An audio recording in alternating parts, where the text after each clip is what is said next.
ready to go to Akyat Aral. Time check is 2:45. So, sobrang ulan. Yan si Larry. Kasama namin si Larry. Yan yung sakyan namin. Sobrang ulan. On the way na kami sa Tanay. So, estimated makakarating kami doon sa campsite is 5:23. Bago kami pumunta sa campsite, syempre dumaan muna kami ng street foods. Nagutom si Mami. So, let's eat. So, after 2 hours namin mag-travel, galing sa bahay. So, narating din namin yung Kaliwa River. So, dito kami mag-i-stay ng 3 days and 2 nights.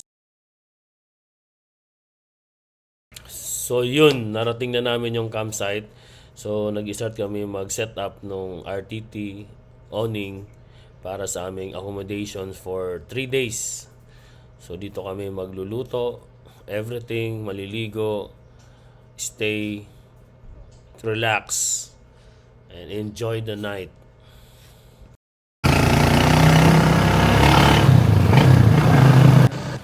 From here, mag-hike kami ng 2 hours para marating namin yung Sitio Cablao. Ang problema, umuulan. So madulas yung mga bato. It's raining. Kaya? Kaya? Unahin nyo sila. Kaya?